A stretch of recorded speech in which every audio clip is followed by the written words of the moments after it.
बिस्मिल्लाहिर्रहमानिर्रहीम। अस्सलाम वालेकुम।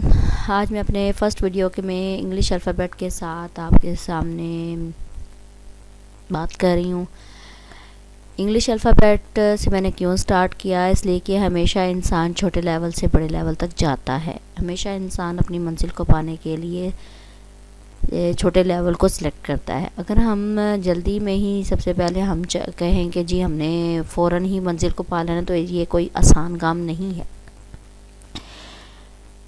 इंग्लिश जोन सी है, बहुत से लोग इंग्लिश को बहुत ही मुश्किल सब्जेक्ट समझते हैं, जबकि ये मुश्किल सब्जेक्ट नहीं है। अगर इंग्लिश को इजी समझा जाए, इसके छोटी छोटी मेन बातों को ज़हन नशीन किया जाए, तो मेरा नहीं ख्याल कि ये एक मुश्किल सब्जेक्ट है। अब अगर मैं आपको ये बताऊं कि इंग्लिश अल्फ़ाबेट जोन से हैं, वो जो उसको हमने कैसे काउंट करना है, उसको अगर हम बच्चों को भी सिखाएं तो उसको कैसे सिखाना है। इंग्लिश अल्फ़ाबेट को उर्दू में मैं जैसे जैसे इंग्लिश अल्फ़ाबेट यानी इंग्लिश बोलती जाऊंगी, साथ साथ मैं उसकी उर्दू भी करती जाऊंगी, ताकि ये कोई मुश्किल आपको ना तो सेंटेंस के हवाले से लगे, ना वर्ड्स के हवाले से लगे, ना बोलने के हवाले से लगे। ठीक है। इंग्लिश अल्फ़ाबेट को उर्दू में अंग्रेज़ी हरूफ तहजी कहते हैं। ये कितने हैं, उर्दू में कितने हैं, इंग्लिश में हरूफ तहजी कितने हैं, इसको मैं आपको बताऊंगी कि ये किस तरह बोले जाते हैं या किए जाते हैं, बयान किए जाते हैं। अंग्रेज़ी का रस्मुल ख़त रोमन है। ठीक है, अंग्रेज़ी का रस्मुल ख़त रोमन है। उर्दू में आप अलीफ से लेकर ये तक 36 हरूफ काउंट करते हो। ठीक है। ज़्यादातर लोगों से पूछोगे ना आप कि जी आप बता दो जी उर्दू में कितने हैं, आप बता सकते हैं कि उर्दू में कितने हरूफ तहज्जुद होती है, तो ज़्यादातर लोगों को नहीं पता होगा। ठीक है, क्योंकि हम पाकिस्तान में रहते हुए हम बस ये कहते हैं कि जी धड़ाधड़ हम इंग्लिश करते जाए, अपनी ज़ुबान को हमने पीछे रख दिया, लेकिन उर्दू का भी हमने साथ लेकर चलना है। उर्दू में अलिफ से लेकर ये तक हमारे पास कितने हैं जी 36, और अगर हम अंग्रेज़ी में देखें तो ए से जेड तक हमारे पास कितने बनते हैं जी 26, यानी 36 हो गए इसमें उर्दू में, और इंग्लिश में हमारे पास हो गए 26। अब अगर हम देखें कि इसको हमने लिखना कैसे है, हम पहले ये बयान करेंगे कि ए अगर कैपिटल्स में है तो स्मॉल में कैसे होंगे, ये भी आपको मैं बताती हूँ। और आप तो उसका तलफ़्फ़ुज़ कैसे बयान करेंगे उर्दू में। हमारे पास अंग्रेज़ी हरूफ तहज्जी में हरूफ दो तरह से लिखे जाते हैं। मसलन बड़े होंगे तो जी कैपिटल लेटर्स में लिखेंगे, मसलन जैसे मैंने पीछे आपको ये शो करवाया। ठीक है। और अगर छोटे हरूफ होंगे तो स्मॉल लेटर्स में आ जाएगा। ठीक है, ए। अब इसको पूरे को मैंने कैसे लिखा है, टेबल वाइज इसको कैसे लिखा है और इनका तलफ़्फ़ुज़ कैसे लिखेंगे, वो आपको मैं बताती हूँ। यानी कैपिटल लेटर्स को कैसे सारे के सारे मैंने कैसे बयान किए हैं, शो किए हैं, और स्मॉल लेटर्स को कैसे। ये मेरे पास आ जाएंगे बड़े हरूफ mean capital letters A B C D वगैरह वगैरह। ठीक है। और ये मेरे पास आ जाएंगे छोटे हरूफ mean small letters, right, A B C वगैरह वगैरह। ठीक है। अब इसका हमारे पास तलफ़्फ़ुज़ में कैसे आ जाएगा G Q I A B. हम यहाँ से स्टार्ट करते हैं, A B C D E F G H I J K L M N O P Q R S T U V W X Y Z. यानी मेरे पास आ गया capital letters में भी, स्मॉल लेटर्स में भी, और इसका तलफ़्फ़ुज़ मेरा उर्दू में भी मैंने आपको बयान कर दिया आपके सामने। ठीक है।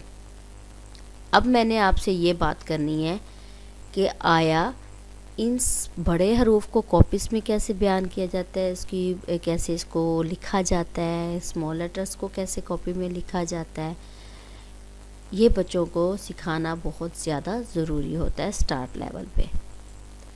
मसलन ये तो पॉइंट आपको पता ही होगा फर्स्ट पॉइंट पे जी, बड़े हरूफ जो उनसे हैं वो ऊपर वाली 3 लाइनों में लिखे जाते हैं। इसको तो कंप्लीट कर दे, ठीक है, फर्स्ट पॉइंट इज़ कंप्लीट, ऊपर वाली 3 लाइनों में सारे के सारे, राइट।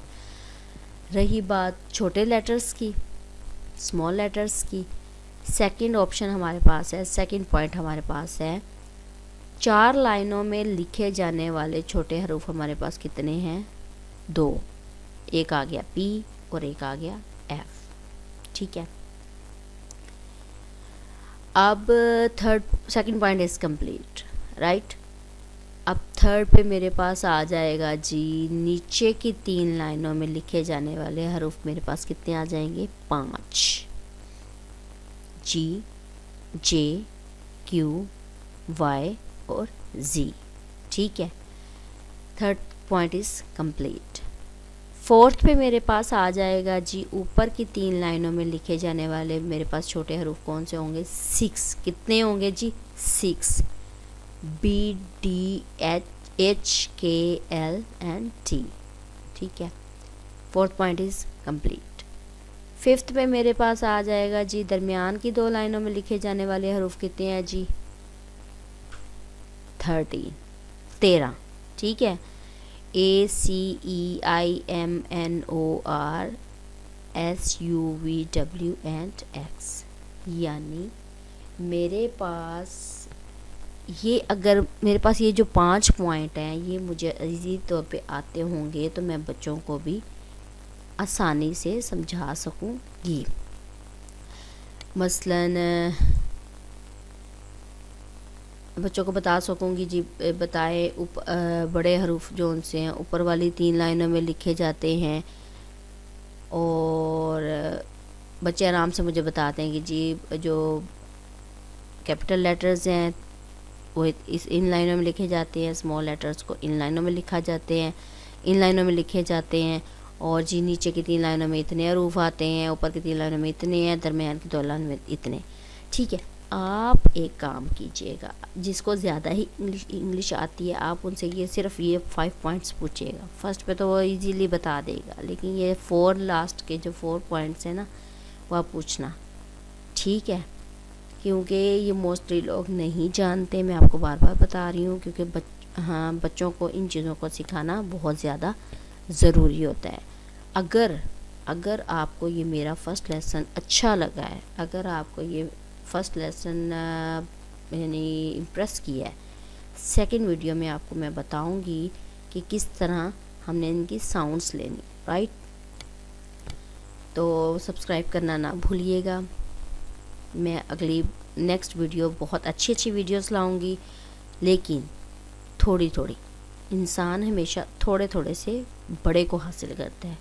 आहिस्ता आहिस्ता चलने से मंजिल आसान हो जाती है, इसलिए हम आहिस्ता आहिस्ता चलेंगे, थोड़ा थोड़ा पिक करेंगे, तब जाके हमें इन चीज़ों की समझ आएगी। नेक्स्ट वीडियो में मैं बात करूँगी, नेक्स्ट वीडियो में आपसे आपको बताऊँगी। तब तक के लिए मुझे इजाज़त दें। अल्लाह हाफ़िज़।